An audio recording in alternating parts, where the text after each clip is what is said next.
Seekor owa siamang peliharaan warga terpaksa dievakuasi karena disebut semakin galak.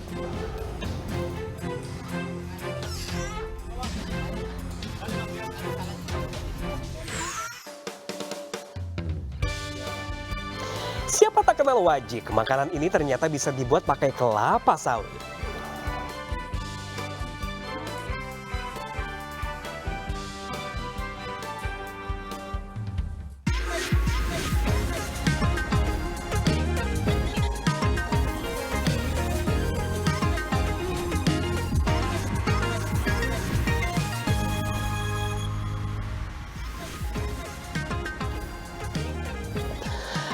Halo pemirsa, apa kabar Anda hari ini? Ya, 3 berita tadi membuka perjumpaan kita di Okezons Update hari ini. Bersama saya Pram Senjaya, berikut Okezons Update selengkapnya untuk Anda.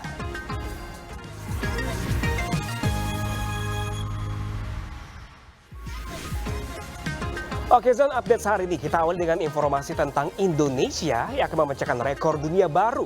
Indonesia bakal memecahkan rekor dunia dalam Guinness World Record dengan menyelenggarakan pagelaran angklung terbesar. Sebanyak 15.000 lebih pemain angklung tampil menaungi Stadion Utama GBK Jakarta.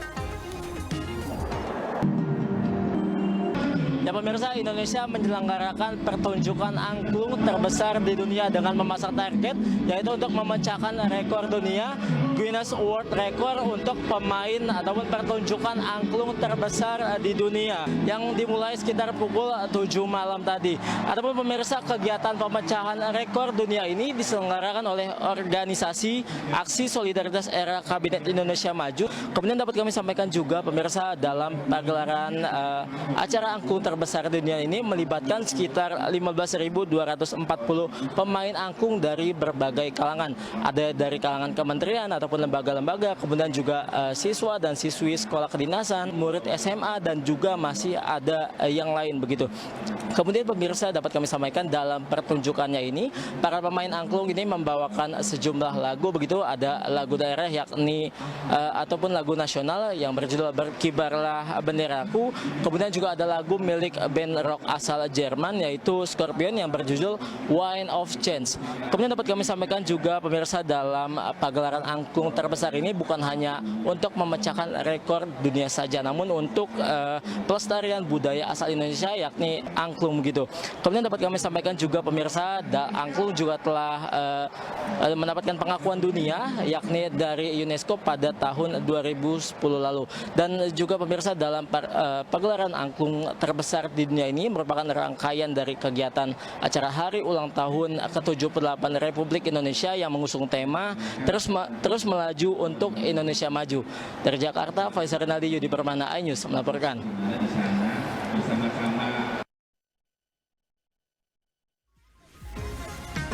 Kita beralih ke informasi lain pemirsa. Seekor monyet liar bikin geger warga kota Pasuruan, Jawa Timur. Monyet ini masuk ke salah satu rumah untuk mengambil makanan. Diduga monyet tersebut kelaparan. Aduh, kasihan banget ya.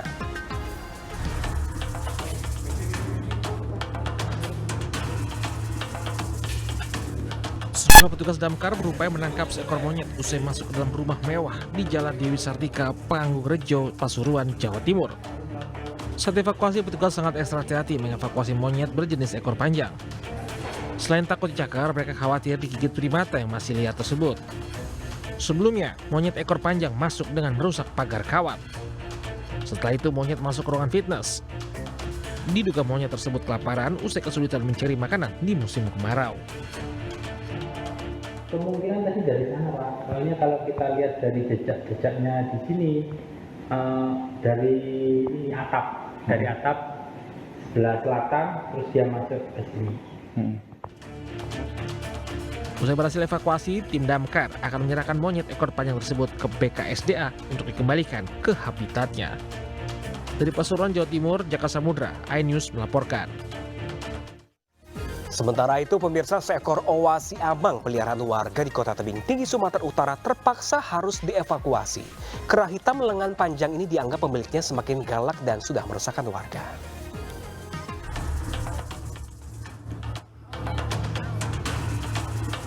Oa siaman atau simhalangu sindar tilus, kera hitam berlengan panjang yang dipelihara oleh seorang warga di Kelurahan Tambangan, Kota Tebing Tinggi, akhirnya dievakuasi petugas damkar dan BBKSDA Suput. Sang pemilik meminta petugas BBKSDA untuk mengevakuasi kera miliknya lantaran sudah semakin ganas dan meresahkan warga sekitar. Jadi ini memang disuruh bawa ya? Iya benar. Kenapa disuruh bawa? Takut lepas bang. Oh, udah pernah lepas? Iya. Berarti meresahkan lah ya? Iya. Kita bawa ke Medan untuk sementara dan selanjutnya akan kita lakukan permintaan observasi dan kita bawa ke rescue center yang ada di HP Song Batang Toru. Oa siamang ini akan dievakuasi ke Balai Besar Konservasi Sumber Daya Alam atau BBKSDA Sumatera Utara setelah kawasan hutan konservasi di Padang Sidimpuan. Dari Kota Tebing Tinggi, Sumatera Utara, Abdullah Sani Hasibuan, iNews melaporkan. Sekelompok petani di Lumajang, Jawa Timur melahirkan sebuah inovasi baru. Warga bisa membeli hasil panen secara langsung dari ladang. Warga pun antusias karena dapat memilih sayuran segar dengan harga yang lebih murah dibandingkan dengan harga di pasar. Ini baru keren.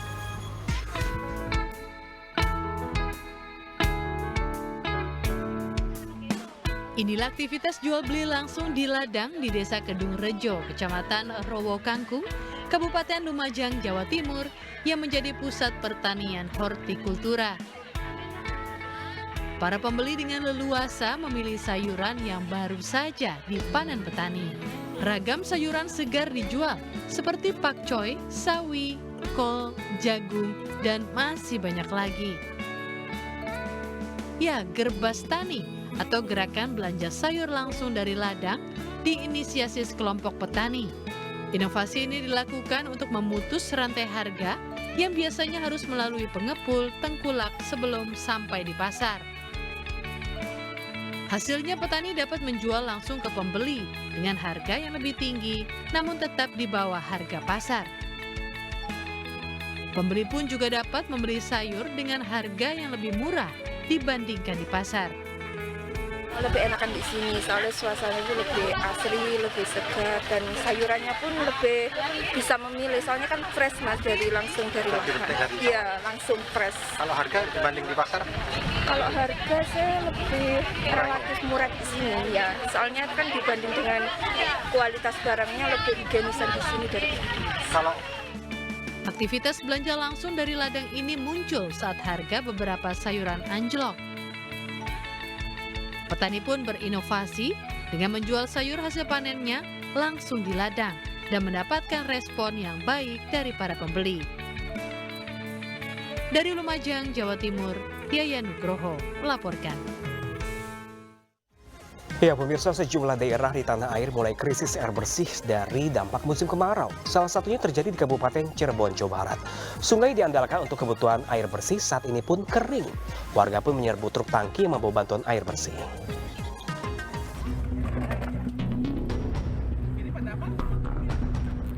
Membawa ember dan jerigen, warga desa Sibubut Gegesik Kabupaten Cirebon menyerbu truk tangki bantuan air bersih. Tidak sampai 1 jam, 8.000 liter air bersih habis didistribusikan kepada warga. Lebih dari 1.000 warga terdampak kekeringan selama musim kemarau. Dalam 2 bulan terakhir, warga mulai kesulitan mendapatkan air bersih.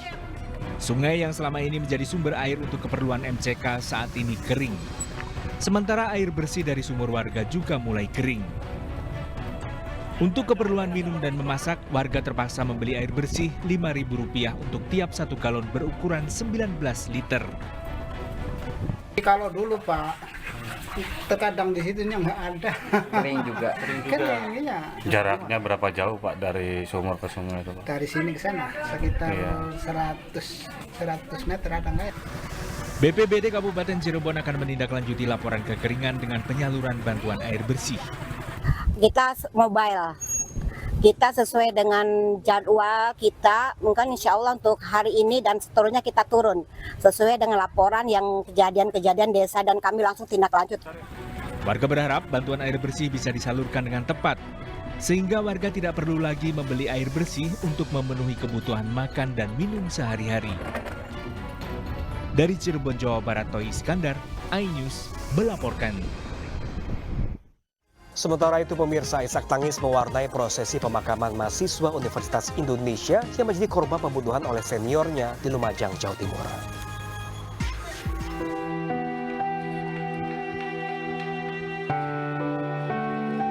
Kedatangan jenazah Muhammad Naufal Zidan diwarnai isak tangis ibu dan ayah korban di Kelurahan Tompo Kersan, Lumajang, Sabtu siang. Pihak keluarga dan kerabat sangat terpukul melihat mahasiswa Universitas Indonesia jurusan sastra Rusia tersebut pulang ke kampung halaman dengan kondisi tak bernyawa. Setelah dilakukan doa dan sholat jenazah di rumah duka, jenazah selanjutnya dimakamkan di pemakaman umum desa setempat yang berjarak sekitar 2 km dari rumah duka. Ayah korban berharap penegak hukum bertindak seadil-adilnya dengan menjatuhkan hukuman mati kepada pelaku. Itu kalau menurut saya itu harus dihukum mati. Pak, harapan keluarga di mana Pak? Pelaku sudah ditangkap. Saya berharap pelakunya harus mati karena anak saya sudah tidak ada nyawanya. Pelakunya juga harus tidak ada nyawanya. Itu baru adil. Bagi saya seperti itu. Sebelumnya Muhammad Naufal Zidan ditemukan tewas dalam kamar kosnya dengan kondisi terbungkus plastik. Korban diketahui dibunuh oleh kakak tingkatnya. Dari Lumajang, Jawa Timur, Yayan Nugroho, iNews melaporkan. Ya pemirsa, mahasiswa UI berinisial MNZ tewas mengenaskan usai dibunuh seniornya berinisial AAB. Jasad korban ditemukan di tempat kos di kawasan Beji, Depok, Jawa Barat. Pelaku tega membunuh korban lantaran diduga terlilit utang pinjol hingga kerugian investasi kripto.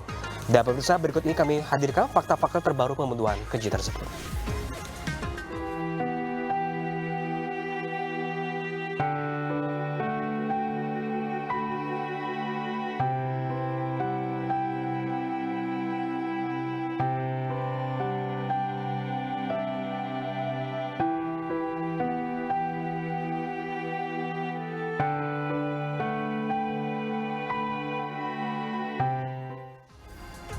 Ya pemirsa, Anda ingin merebus telur dengan cara yang tak biasa, Anda bisa berwisata ke dataran tinggi Dieng. Seperti apa pemirsa? Informasi selengkapnya sesaat lagi. Jangan kemana-mana, tetaplah bersama kami di OK Zone Updates.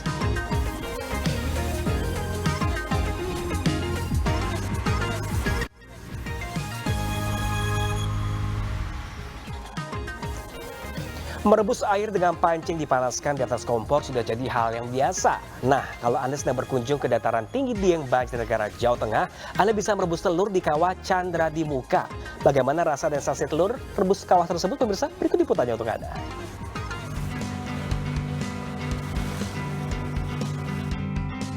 Selain menyimpan banyak tempat wisata dengan panorama alamnya yang indah, Kabupaten Banjarnegara juga memiliki sejumlah kuliner unik.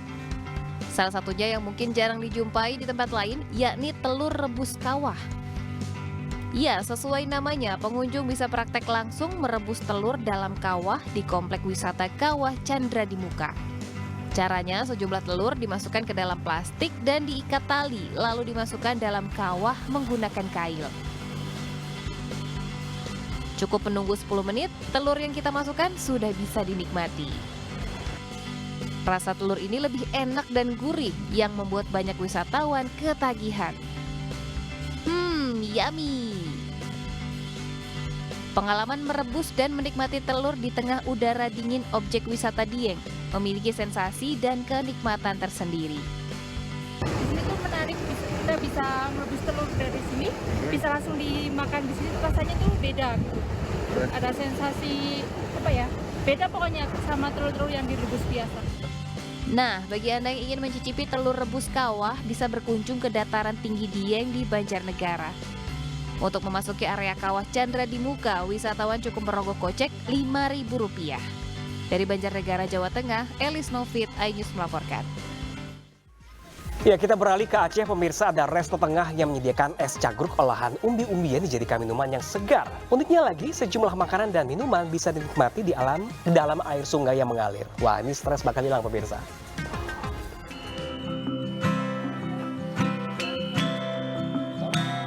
Main air di sungai bersih sambil menyantap makanan dan minuman lezat.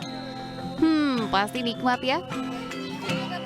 Nah, di Kabupaten Aceh Selatan, ada kafe yang berlokasi di Desa Bate Mencanang, Kecamatan Labuhan Haji Barat yang menyediakan meja dan kursi di tengah aliran sungai. Pengunjung bisa menikmati minuman dan makanan dengan sensasi kaki terendam air. Selain itu, pengunjung juga dimanjakan dengan pemandangan alam yang masih asri dengan gemercik suara air mengalir. Salah satu minuman yang favorit di sini yakni es cagruk yang terbuat dari umbi ketela dan dicampur dengan susu. Iya, jika biasanya ketela disantap dengan cara direbus atau digoreng, di sini ketela yang telah direbus ditumbuk hingga hancur lalu dijadikan minuman segar dan sehat. Enak banget sih, manis dan juga salah satu minuman yang unik menurut saya karena memang biasanya identik umbi-umbian itu dibakar, digoreng atau enggak direbus, tapi ini dijadiin minuman. Selain keunikan tempat dan menu minuman, Kafe Jejak Rimba Raya juga mengkampanyekan bebas sampah plastik sehingga sedotan yang digunakan juga bukan sedotan plastik melainkan sedotan dari bambu. Pengunjung pun dilarang membuang sampah di lingkungan sekitar kafe hingga jika ada yang membawa sampah plastik, dikenakan biaya tambahan sebesar Rp2.000 setiap orang. Kami juga memberikan konsep dengan nilai-nilai keindahan kearifan lokal gitu, dan itu pun menjadi sebuah seperti wisata yang berbeda dari tempat lain karena pada saat ini kan orang kebanyakan mencari tempat yang memang tenang ketimbang wisata yang hura-hura gitu. Wisata Kafe Jejak Rimba Raya ini sangat cocok untuk bersantai bersama keluarga. Menu yang disuguhkan juga tergolong terjangkau, mulai dari Rp5.000 hingga Rp15.000 saja. Dari Kabupaten Aceh Selatan, Aceh, Erdawati Ayus melaporkan. Ya pemirsa, kudapan wajik yang biasa menggunakan bahan dasar ketan, santan, dan kelapa ternyata bisa dimodifikasi menggunakan kelapa sawit.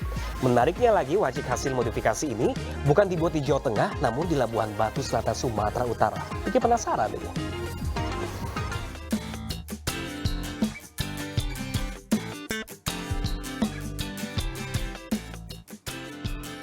Makanan tradisional wajik khas Jawa Tengah identik dengan bahan dasar beras ketan, santan, dan kelapa. Namun tahukah Anda, kudapan serupa juga dapat Anda temui di Labuhan Batu Selatan, Sumatera Utara. Bedanya di sini wajik dimodifikasi dengan bahan dasar brondolan atau kelapa sawit. Untuk pengolahan makanan ini dibutuhkan gula, pulut hitam dan putih, ragi dan tentu saja beras ketan, serta brondolan kelapa sawit sebagai bahan utamanya. Dari 10 kg sawit yang diolah menjadi inti sawit bersama bahan lainnya, dihasilkan 3 kg wajik yang dikemas menjadi 30 cup dengan harga jual Rp15.000 per cupnya. Kebetulan juga kabupaten kita ini mayoritas penghasilannya dari kelapa sawit, Bang. Jadi itulah kita cetuskan untuk membuat wajik kelapa sawit ini. Selain di wilayah Labuhan Batu Selatan, wajik dari kelapa sawit ini juga dipasarkan ke berbagai kota besar dan media sosial. Jadi, bagaimana pemirsa? Anda tertarik mencoba wajik berbahan kelapa sawit? Dari Labuhan Batu Selatan, Sumatera Utara, Randi Kurniawan, iNews melaporkan. Jember Fashion Carnaval 2023 berlangsung meriah. Ratusan orang pun menghadiri festival yang mengusung tema time lapse, menggambarkan perjalanan bumi dari masa lampau, kini dan juga mendatang.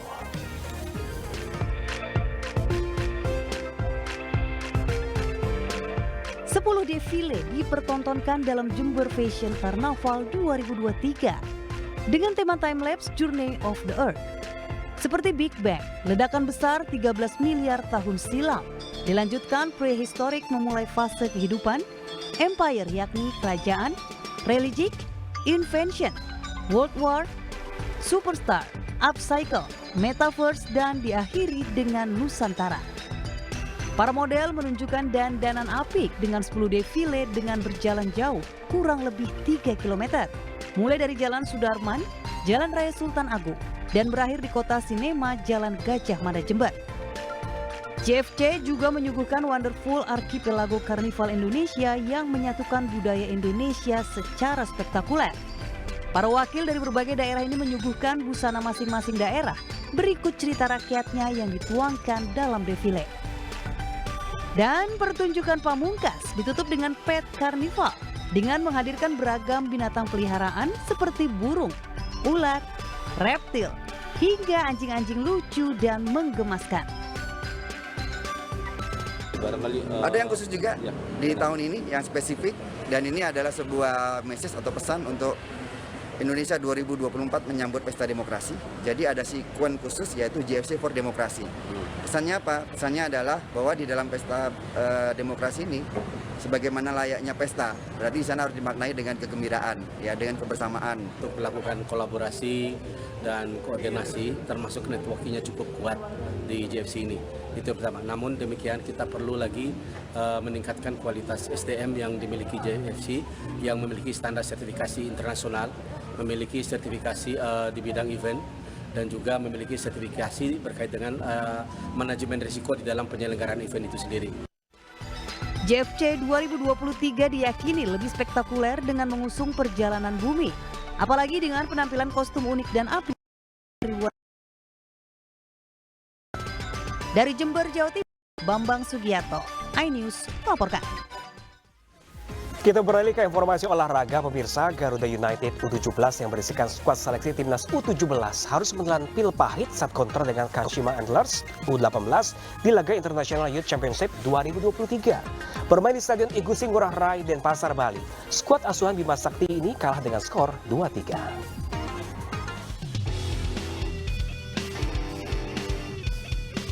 Laga International Youth Championship 2023 antara Garuda United U17 kontra Kashima Antlers U18 berlangsung di Stadion Igusti Ngurah Rai.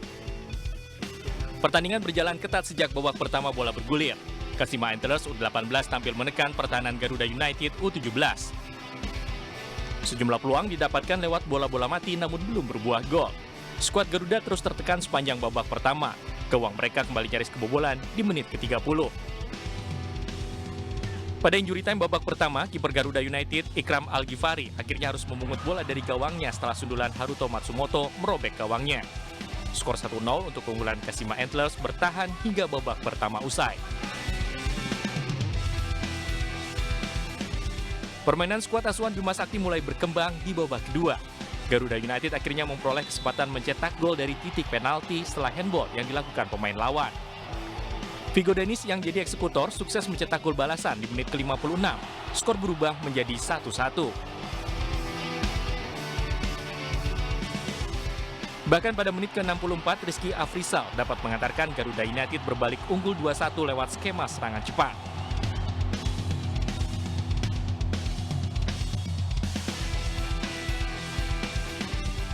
Sayangnya lagi-lagi skuad Garuda United buruk kala menghadapi duel-duel udara.